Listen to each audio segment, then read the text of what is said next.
We're not just running the football, we're running a narrative straight into the dirt. What's glaringly obvious to anyone with a shred of awareness is this. When they walked out of the building Friday night and watched him fall on Saturday, no matter who ultimately made the call to trade up, the organization collectively decided to pursue him. Not because they intended to derail a young man's future, but because there was a genuine vacancy at quarterback. This could very well be a veiled message to the city of Cleveland. Don't pin this one on me. Let's not forget, this is the same owner who handed Deshaun Watson a fully guaranteed $230 million contract, now widely regarded as one of the most catastrophic transactions in NFL history. Shedeur Sanders' electrifying performances during training camp have ignited a fiery debate. Why are the Browns deliberately suppressing his rise? He's unmistakably the most promising quarterback they've had in years. Yet he's buried beneath the depth chart, while less capable options like Dylan Gabriel receive top billing. It began as whispers from Stephen A. Smith and Louis Riddick, but now, with Jason Lloyd adding fuel to the fire, the pressure is intensifying. Why is a quarterback with elite tools and proven leadership riding the bench? Is this the kind of misstep Cleveland will come to deeply regret? Let the kid get meaningful preseason reps. Let the fans see what he can do. But the suggestion that this franchise is actively sabotaging him? That's not just absurd, it's insulting. I can't even process that logic. Twisting the situation into some idea that the Browns never wanted him in the first place? That's fiction. Jason Lloyd didn't mince words. He directly challenged Browns leadership, suggesting there's a deliberate effort to hinder Shedeur's progress. His target? Owner Jimmy Haslam. Lloyd questioned why Haslam seems to be obstructing the rise of a quarterback who's done nothing but show up, put in the work, and earn his stripes. Despite Sanders' relentless grind, showing up early, staying late, and pressing daily, the franchise appears intent on minimizing his presence. Lloyd's challenge was simple and piercing. Why stifle a player who's proving himself every single day? And he didn't stop there. Lloyd slammed Haslam for attempting to rewrite history, accusing him of cowardly trying to distance himself from a player he clearly undervalued. According to Lloyd, no NFL owner should be publicly undermining a rookie with this level of talent and dedication. To do so is not only unprofessional, it's destructive. Meanwhile, Garrett Bush offered a contrasting perspective. He pushed back, saying Shedeur Sanders can't be sabotaged. Not truly.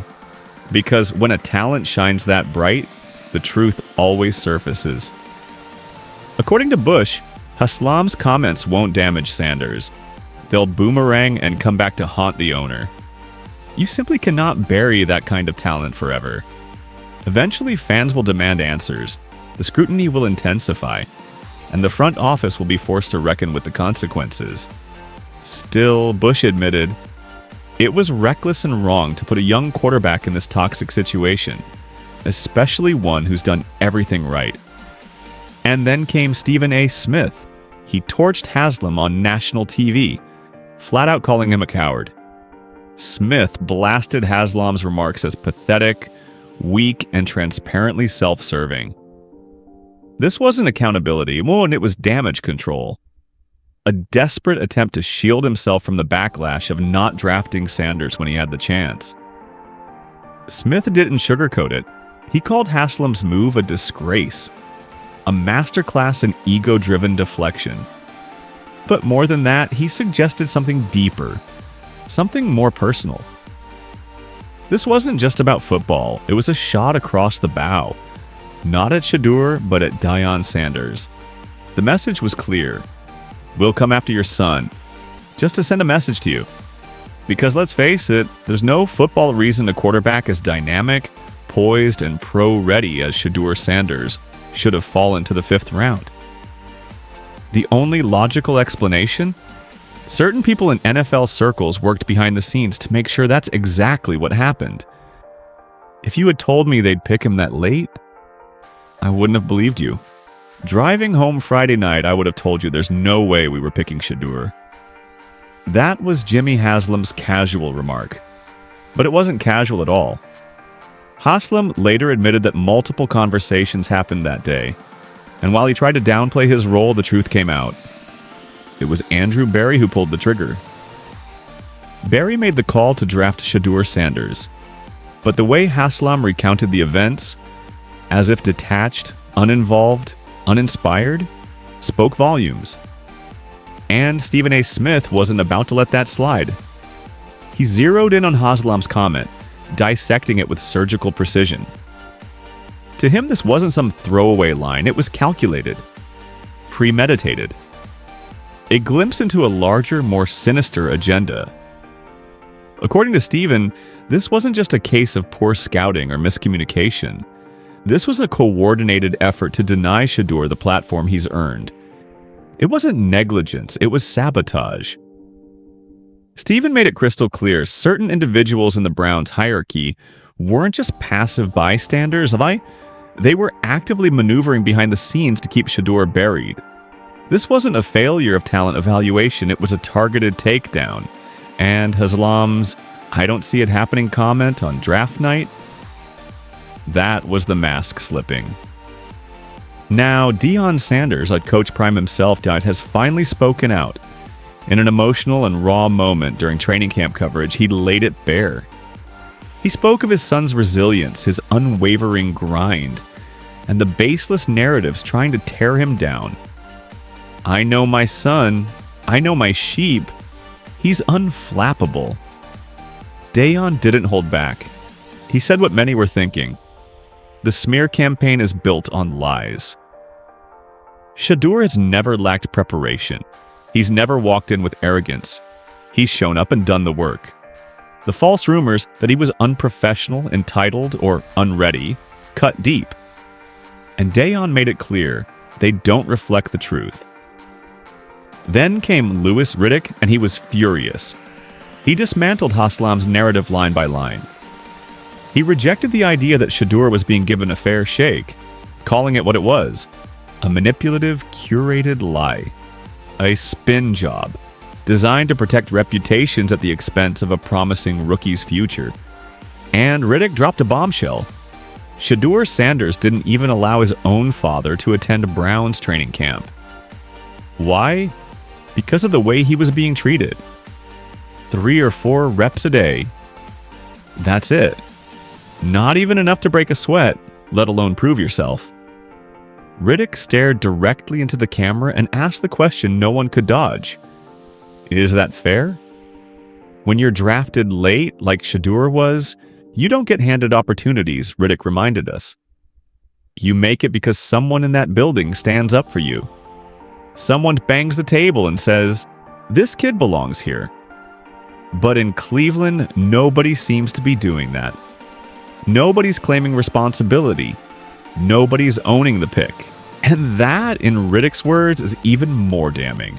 Because in the NFL, if no one advocates for you, you vanish. Period. So here we are, a 5th-round phenom lighting up training camp while being systematically held back. The whispers have turned into shouts, from Stephen A. Smith to Jason Lloyd to Riddick. The frustration is no longer simmering. It's boiling over. Why is a quarterback this gifted being silenced? Because it's not just football anymore, it's personal.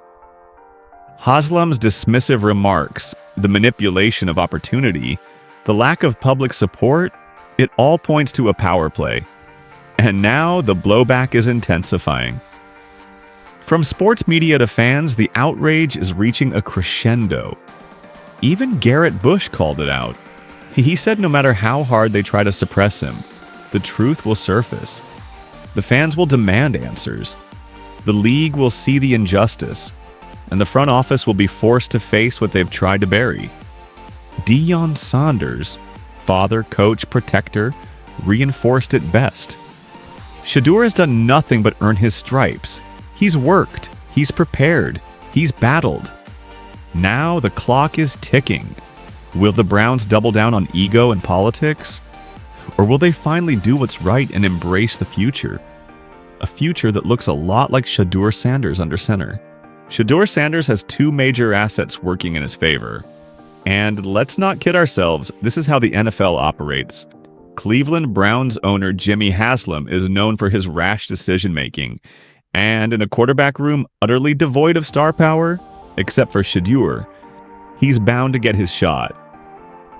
Haslam craves the spotlight. He's desperate for relevance and aching to put a face on the franchise. Let's be blunt. Cleveland's roster is arguably the weakest in the AFC North, and their early season schedule? Absolutely brutal. So here's my bold prediction. Between week 7 and 10, Shedeur Sanders will get his moment. He's not on this roster by coincidence. He's here because Haslam insisted.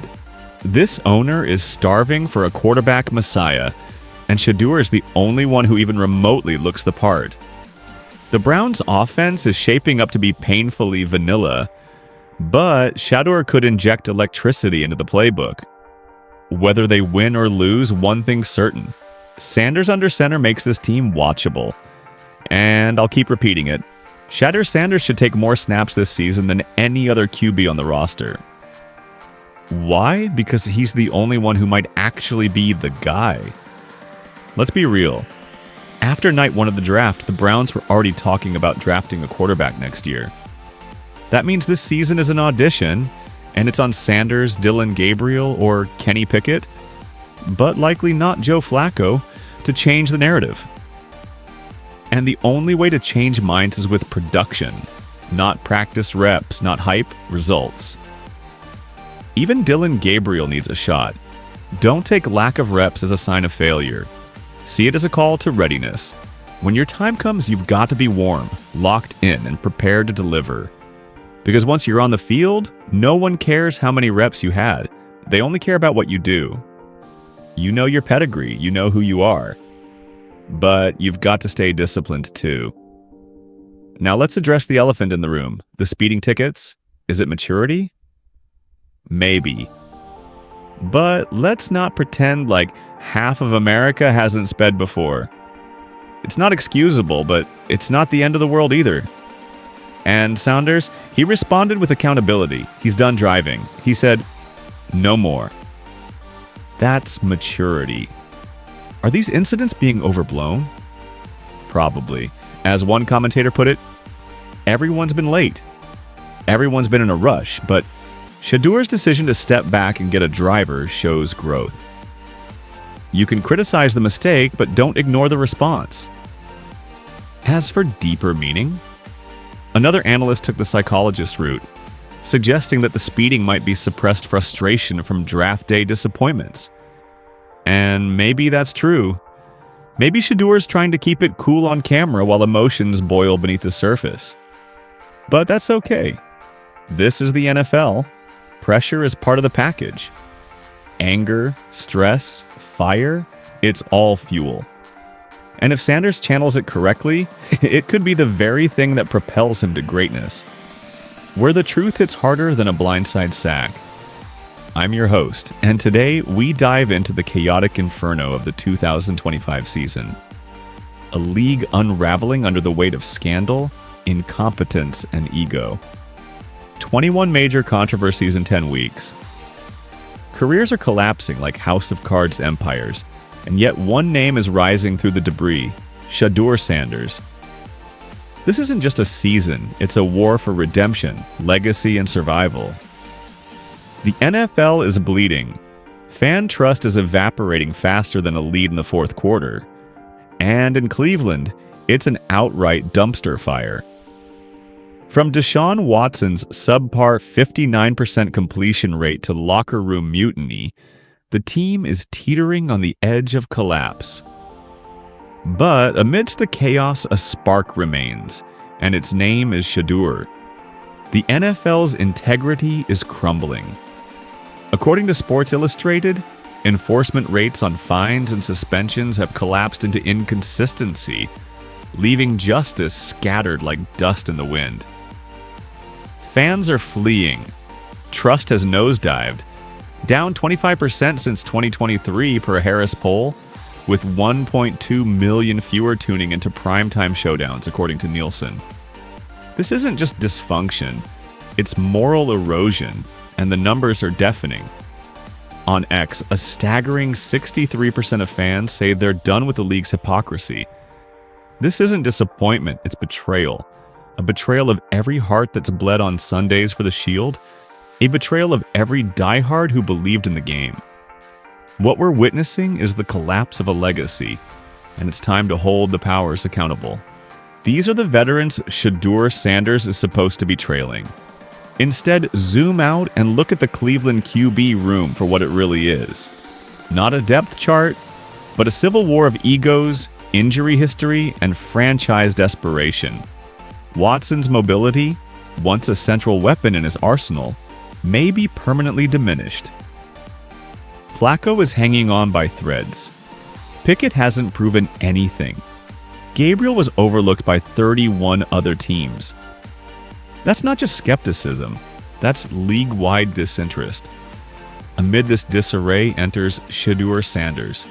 Steady, locked in, unshaken. He didn't walk in demanding respect, he earned it. That 13 for 13 wasn't a hot streak. It was a seismic signal to the league. Every completion displayed elite-level processing, poise, and pinpoint accuracy. These weren't checkdowns. These were pro reads, real NFL throws, and he delivered them like he's been doing it for years. Still, the mainstream narrative refuses to evolve. The critics cling to tired tropes. He's just Deion's son. He's a product of privilege. But what they won't acknowledge is the mental toughness, meticulous preparation, and sky-high football IQ Sanders brings into every rep. He's not coasting on a last name. He's forging his own legacy, one throw at a time. Even more impressive?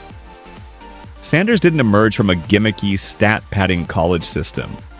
He operated a true pro-style offense at Colorado. He called protections, made pre-snap reads, worked through progressions. He carried a program under a national spotlight with every move analyzed and criticized. And he still thrived. That kind of preparation isn't just rare, it's transformational. Most rookies struggle to bridge the vast mental chasm between college and the NFL. Sanders isn't just crossing it, he's sprinting across it while leaving dust clouds of doubt behind.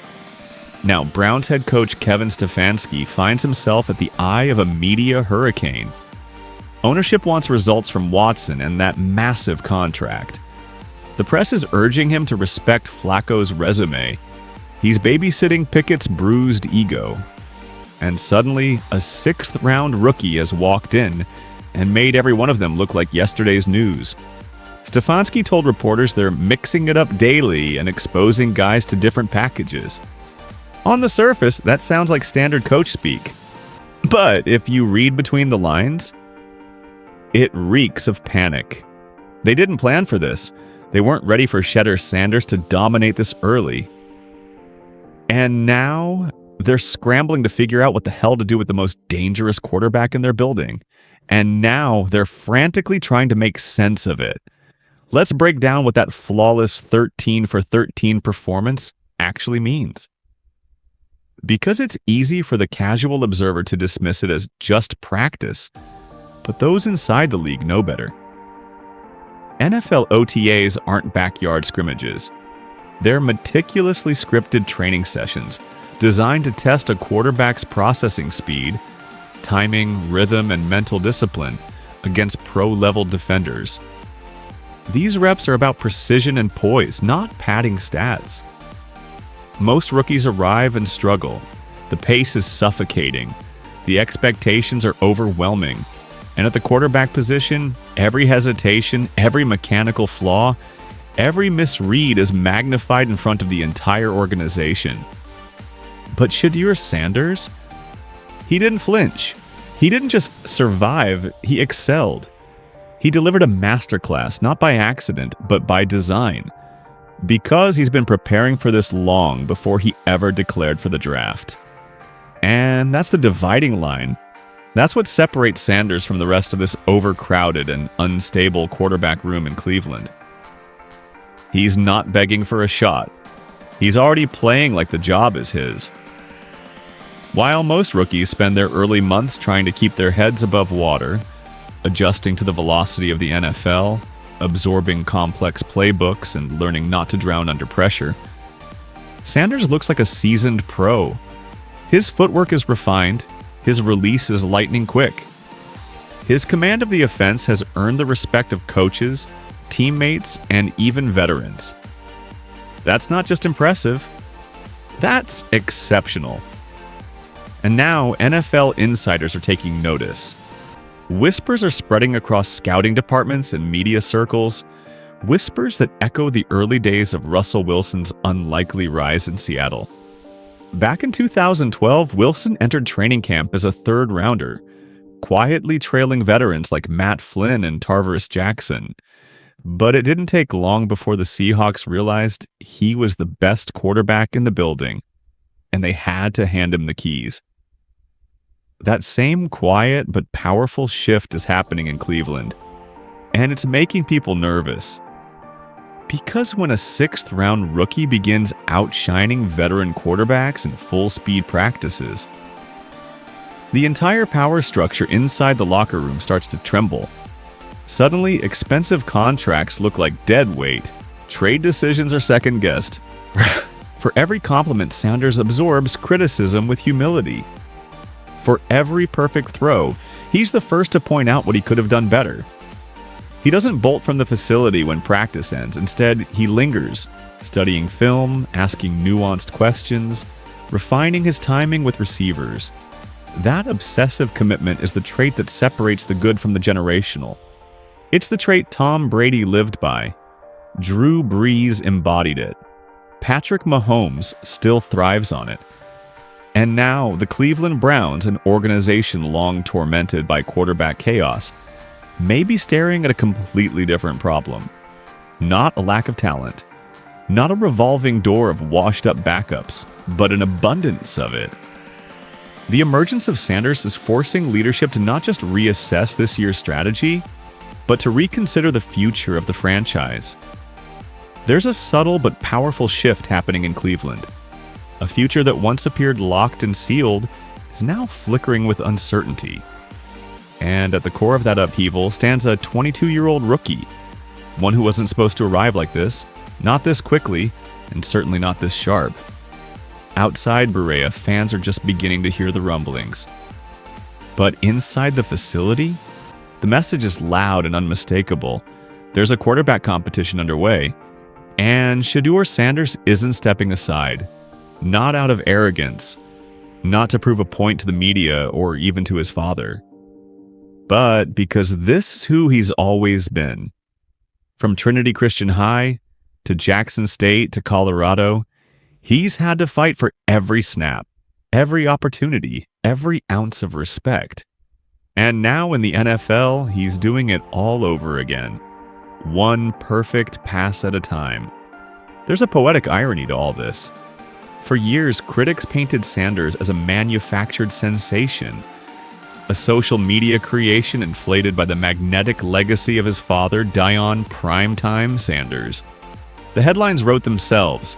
Coach's kid gets special treatment, inflated by name recognition, overhyped and undertested.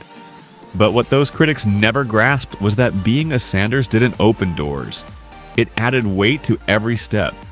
Shedeur hasn't just performed under pressure, he was raised in it. Every snap he's taken has come with a spotlight, blinding his every move and a microscope dissecting every mistake. Where others might have collapsed under that scrutiny, Sanders sharpened. Every sarcastic remark about privilege only fueled his work ethic. Every snide comment about sunglasses and flash only drove him deeper into the playbook. And now, surrounded by hardened veterans and cautious coaches, he's not running from that pressure. He's converting it into fuel. Cleveland has seen its share of false prophets. Tim Couch, Brady Quinn, Johnny Manziel, Baker Mayfield, each anointed the future, each eventually discarded. But Shedeur isn't cut from that cloth. He's not erratic like Manziel, not mechanically broken like Quinn, not mentally fragile like Couch. He's poised, precise, and above all, unbothered by the noise. What started as whispers around the league are quickly turning into conference room conversations. Scouts from other franchises are placing quiet calls to the Browns staff. How's the kid looking? Is this buzz legit? And the answer, more and more, is simple. It's real. Thank you guys. See you next video.